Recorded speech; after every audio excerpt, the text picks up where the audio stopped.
Hello everyone. I'm on my laptop right now, my AMD laptop. Before you ask for the specs, I guess I'll give you those before I continue on. Where are you? CPU 3.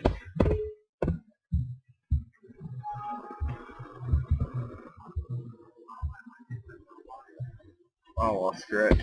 Never mind. I've got if you wonder about my specs, just ask me, I guess. For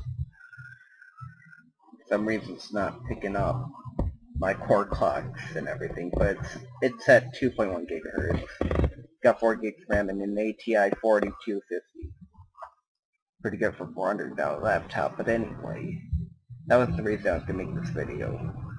Uh, I've always been, you know, I've always preferred Realtek over VIA, because I heard VIA had horrible drivers, but I don't know about that now. I kind of like VIA a lot better now. Here, let me show you Realtek's,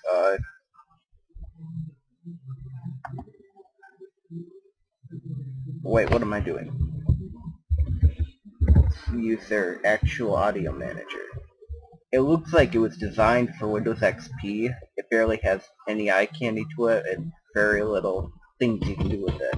Then again, it's a laptop. I don't know what the desktop one looks like, but yeah, there isn't too much you can do. Just configure the microphone, all that. Now I'm going to switch over to my desktop and show you VIA and all the settings it can give you. So, see you in a bit. And I'm back. Here it is. This is my desktop on my gaming rig. Now I'm going to show you VIA's audio manager. As you can see, there's a bunch more you can do. By default, expert mode is off, so at a glance it doesn't look like you can do much in it. But it's very misleading. When you click expert mode, you are given all these settings on what you can do with your headphone, your front mic, your speakers, your digital or any of these if you use them. And then you can play test sounds for your surround sound,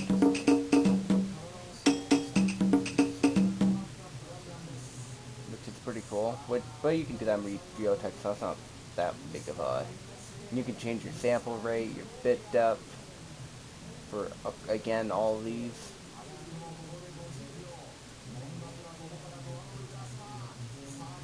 Uh, this is the bass management. When I turned this all the way and put the boost all the way up, I realized that 80 watt subwoofer is actually pretty damn good. Damn near shook the house up. And it's 12 o'clock at night. Well, almost 1 at that. Take a look. Uh, and then here you got all the equalizer settings. If you're a music fanatic and know your settings, you can set them here.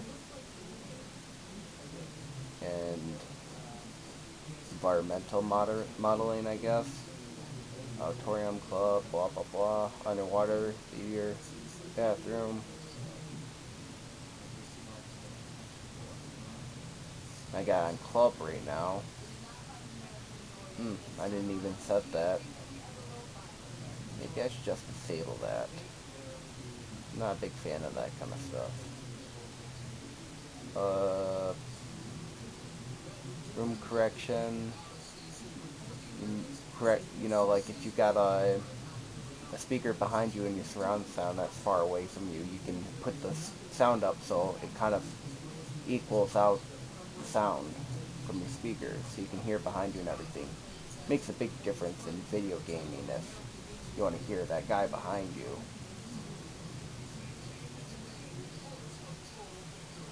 But yeah, and also it has a little information button, tell you about the drivers.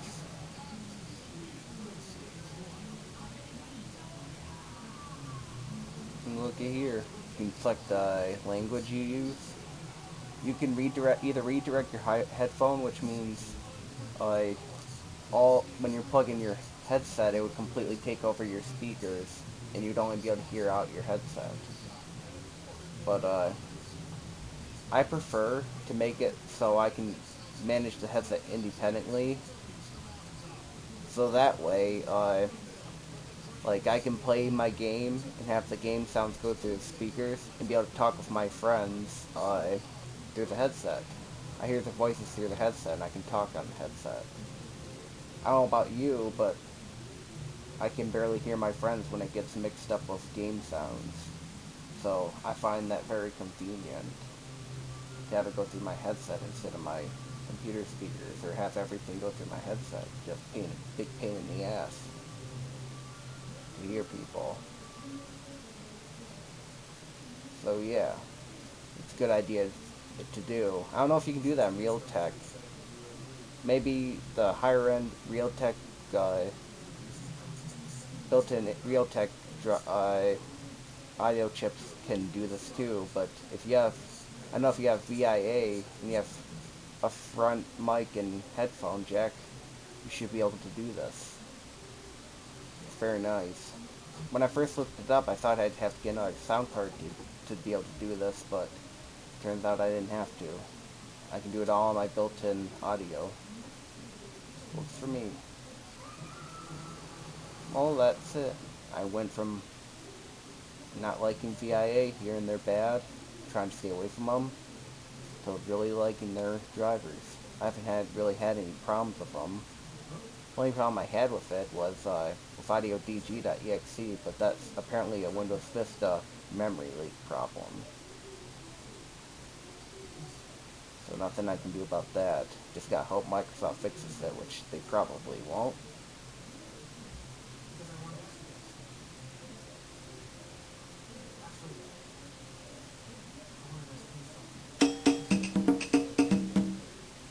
Well, that's it for now. Got your opinion? What do you prefer, Realtek, or do you prefer VIA for built-in sound? Or do you just want to stick with sound cards? Spend the extra money for sound cards? Let me know in the comments. I don't really care for... I mean, with all the technology these days, built-in sound really cuts it now. You don't really need to get a sound card anymore. It has 8 channels of sound, so out of the box, I can support up to 7.1 surround sound, which is the highest you can buy, but of course, extremely expensive to get. I systems for it cost up to like $1,000, and that's way out of my budget. But yeah. So if you're worried, you get a motherboard, and you're worried if you're a Realtek fan and you're getting VIA, well, personally, I say don't be. The drivers are pretty good. I've never had a crash. Like I said, the only problem I had was memory leak, but that's a Windows 7 issue. So yeah, there's my comparison between Realtek and VIA audio tools. Watch more videos. I'll post whatever I feel like. Maybe more game reviews, maybe technology related like this one, who knows. Bye.